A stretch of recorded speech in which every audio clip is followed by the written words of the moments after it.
Namaste, Hamisha Pushpa Bitia. I am JVN Dr. Minakshi, Assistant Professor in Department of Shalakyatantra Faculty of Ayurvedic Science, Jyoti Vidyapith Women's University.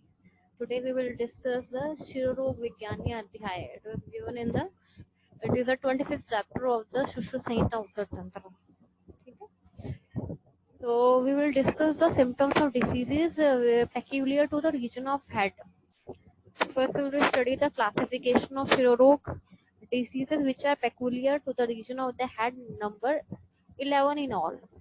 The four kinds respectively due to the action of the deranged Vayu, Pitta, Kapha and their combination, as well as those which are respectively incidental to any bodily waste, Shayaj, or to the vitiated condition of the blood, Raktaj, or to the existence of parasites, Scrimmage. The remaining four being known as Suryavar, Anantvat, Ardhavvedak, and Shankhak. The symptoms of these 11 kinds of head diseases are given below. Then first, the symptoms of dosh originated types. A fit of violent headache without any apparent cause and which becomes worse in the night and is relieved by pressure or being bandaged or by an application of fomentation round the head should be ascribed to the action of the deranged vayu and is known as the Vata Shirorog. A violent burning and aching pain in the head, in which the scalp seems to have been striven over with bits of live charcoal, accompanied by a sense of scorching vapor being emitted from the nostrils, and which am- ameliorates in the night or on the application of cold, should be ascribed to the action of the deranged pith and is known as the Pitta Shirorog. A fit of headache in which the head or palate and the throat seem to be covered with a coat of sticky mucus and feel cold and heavy and cannot be turned about, and the face and the eyes look swollen or flabby, should be attributed to the action of the deranged bodily cough and is called the Kapha Shirorog. A case marked by the concerted action of all the three preceding doshas exhibits all the symptoms peculiar to all of them and is known as the Tridosha Shiroroga. Then the symptoms of Raktaj, Shayaj and Krimish types of Shiroroga. A case of headache due to the vitiated condition of the local blood manifests all the symptoms of the Pitta type and the headache becomes incapable of bearing the least touch. This is known as the Rakta Shirorog. A case of headache incidental to the waste of the local vasa, fat or cough and is marked by an intolerable pain, abhitap in the head, which is aggravated by the application of fomentation, fumigation, urine, emetic and bloodletting. This is known as the Shaya Shirorog. The disease of the head in which a pricking and tingling pain is felt inside the head as if being stung by some poisonous insect and which is accompanied by a watery discharge mixed with blood from nose should be attributed to the existence of local parasites. This disease is a dangerous one and is known as a crimmage or parasitic shirorog. Then the symptoms of Suryavar Shiroro, the disease of the head in which a severe pain is felt in the eye and the eyebrow just as sunrise and which goes on growing worse with the progress of the day and begins to abate only when the great luminary begins to set in the western sky is called the Suryavar. It generally abates on the use of cold articles but sometimes on that of warm things as well. It is ascribed to the concerted action of the three doshas. Then the symptoms of Anantvat Shiroro, the disease of the head in which a violent pain is felt at the manya and the ghat, the two nerves on the backside of the neck, which ultimately affects the region of the eye, the eyebrow, and the temples, and especially producing a throbbing pain as well as paralysis of the jawbone, and this disease is known as the Anantvat and is due to the concerted action of the three dosh. Then the symptoms of Ardhavbhetak and Shankag, the disease of the head in which a violent and excruciating pain of a piercing or aching nature is felt in one half of the cranium, which makes the patient feels giddy and which either follows no distinct periodicity or recurs at a regular interval of 10 days or of a fortnight is called the Ardhav Bhedak and is due to the concerted action of the three doshas. A violent pain, then comes the Shankak Rog, a violent pain caused in the head and more especially in the temples by the local Vayu in the combination with the deranged cough, pith and blood is designated by the holy sages of Ayurveda as the Shankak. It produces a very great pain and is very hard to cure even by the joint advice of thousands of physicians and is as fierce as death itself. Thus ends the 25th chapter in the Uttar Tantra of the Shushu Samhita, which deals with the symptoms of the diseases of the head. Thank you so much. This session is powered by digital version 2.0 Jyoti Vidyapeeth Women's University. I hope you are satisfied with my digital session. If you have any query, please mention in the comment box. I will resolve it soon. Thank you so much. Namaste, Hamesha Kushwa Bitia. I am JVN Dr. Minakshi, Assistant Professor in Department of Shalakya Tantra, Faculty of Ayurvedic Science, Jyoti Vidyapeeth Women's University. तो इनसे पहले वाले sessions में हमने discuss किया था headache, उसका introduction, migraine क्या होता है, क्या फीचर्स होते हैं, क्या फेजेस होते हैं, कितने टाइप्स का होता है, ठीक है। बाद में डिफरेंट टाइप्स से हमने माइग्रेन डिस्कस किए थे, फुटबॉलर्स माइग्रेन, ऑप्थेल्मोप्लेजिक माइग्रेन, ठीक है। तो अब हम डिस्कस करेंगे द ट्रीटमेंट ऑफ माइग्रेन, ठीक है। ट्रीटमेंट ऑफ माइग्रेन को हम दो पार्ट्स में पढ़ेंगे, the treatment of acute attack which is the primary treatment and next one is the prophylactic treatment, ठीक है। तो फर्स्ट है ट्रीटमेंट ऑफ एक्यूट अटैक, जिसको बोलते हैं हम प्राइमरी ट्रीटमेंट, ठीक है। तो अगर माइल्ड अटैक है या सीवियर अटैक हो माइग्रेन, उस केस में आपको क्या प्राइमरी ट्रीटमेंट देना है, ठीक है।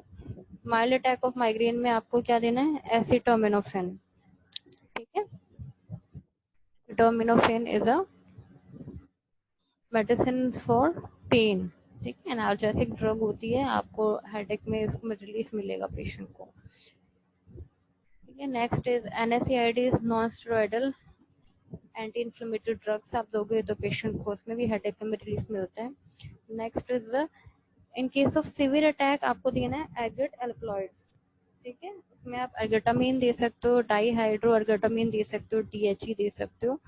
It is the best given at the onset of attack, ठीक है। सारी मेडिसिन आपको कब देनी है, जब एक्यूट अटैक आ जाता है उसके आने के बाद में देनी है। जो अर्गेट एल्कलॉइड्स होते हैं, it is N alpha adrenergic agonist with a strong serotonin receptor affinity and has a vasoconstrictor action। हमने पढ़ा था कि जो पेन वाला फेज होता है, हेडेक वाले फेज में आपको वेसोडाइलेटेशन होता है, तो ब्लड वेसल्स का वेसोडाइलेटेशन होता है, तो इसके लिए हमें क्या देना होता है, वेसोकंस्ट्रिक्टर देने हैं। वेसोकंस्ट्रिक्टर्स कौन से होंगे, जो अल्फा एडिनर्जिक एगोनिस्ट होते हैं और इसमें सेरोटोनिन रिसेप्टर एफिनिटी होती है, वो आप देने होते हैं। तो they are available as oral, sublingual, injectable and inhalation form. तो मेडिसिन आपको अलग अलग फॉर्म्स में मिल सकती है, अलग अलग रूट से आप दे सकते हो। 1 to 2 mg every half an hour, sublingual और टू बी स्वेलोड, ठीक है। अगर आपको ओरल देनी है, सबलिंगुअल देनी है, तो आपको क्या डोज देनी है, 1 to 2 मिलीग्राम हर आधे घंटे में देनी है, और आप मैक्सिमम 8 मिलीग्राम तक दे सकते हो।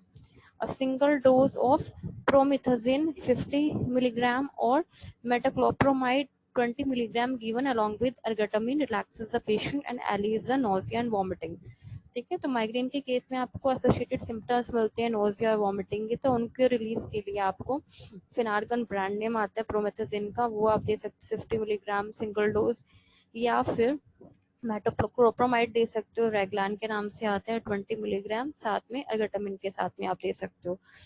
Caffeine 100 milligram is thought on slim evidence to potentiate the effects of ergot and other medications for migraine, ठीक है।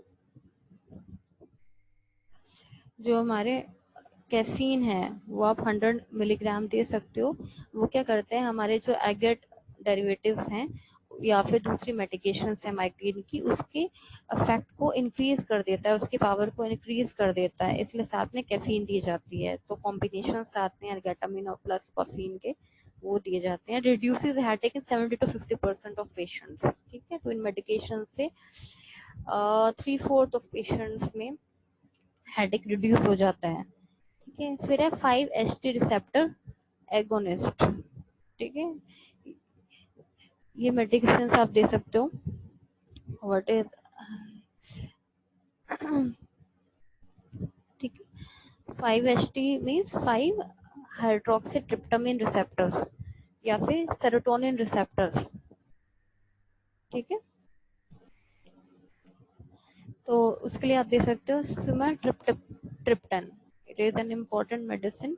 It is effective at stopping acute attack of migraine headache. ठीक है, सिमाट्रिप्टन जो हमारे एक्यूट अटैक होते हैं माइग्रेन पे, उसको स्टॉप करने में काफी हेल्प करती है. It can be given subcutaneously 6 milligram. ठीक है, तो इसके सबक्यूटेनियस भी दे सकते हो, इसको इंटरनेजल भी दे सकते हो, ओरली भी दे सकते हो. तो अलग अलग डोज हैं. अगर आपको सबक्यूटेनियस देना है तो आपको कितना देना होगा? 6 मिलीग्राम. ठीक है, अगर आप इंटरनेजल रूट से दे रहे हो तो आपको 20 मिलीग्राम देना होगा. ठीक है, अगर आप ओरली दे रहे हो तो 50 to 100 मिलीग्राम देना होगा. तो 70% पेशेंट्स में सिमाट्रिप्टन से काफी रिलीफ मिल जाता है. ठीक है, इमिट्रैक्स ब्रांड नेम के हाथ से आता है सिमाट्रिप्टन. ठीक है, तो आप इसको बाय माउथ दे सकते हो, नोज में दे सकते हो, बाय इंजेक्शन दे सकते हो. ठीक है, साइड इफेक्ट्स क्या होते हैं सिमाट्रिप्टन के? चेस्ट टाइटनेस और फ्लशिंग. ठीक है, तो किसी किसी पेशेंट में टाइटनेस मिलेगी. ठीक है, या फ्लशिंग ऑफ स्किन मिलेगी. ठीक है, तो पेशेंट्स को रेडनिंग मिलेगी नेक में या अपर चेस्ट में. ठीक है, वार्म फील होती है, that is the flushing of skin. Should not be use concomitantly with ergotamines or in patients with heart disease. ठीक है, तो इसमें आपको ये प्रिकॉशंस लेने हैं कि किस में आपको देने हैं, किस में नहीं देने हैं. ठीक है, तो आपको क्या करना है, जिसमें आप अर्गेटामिन दे रहे हो तो उसके साथ में आपको नहीं देना है. जिस पेशेंट में हार्ट डिसीज है इसमें आपको सिमाट्रिप्टन नहीं देनी है. ठीक है, नेक्स्ट है इसमें prophylactic treatment. Prophylactic treatment of migraine. When headache occurs at a frequency of 2 to 3 per month, the following drugs have been effective of prophylactic agents. ठीक है, अगर पेशेंट को हर महीने महीने में 2-3 बार अटैक्स आ रहे हैं तो उसमें आप जो प्रोफाइलेक्टिक ड्रग्स हैं वो आप दे सकते हो उसको अटैक को अवॉइड करने के लिए. First one are the beta blockers. ठीक है, बीटा ब्लॉकर्स आप हाइपरटेंशन को कम करने के लिए भी दी जाती है मेडिसिन. ठीक है, Inderal 20 milligram TID can increase up to 250 milligram per day. ठीक है, तो इंडेरल होती है.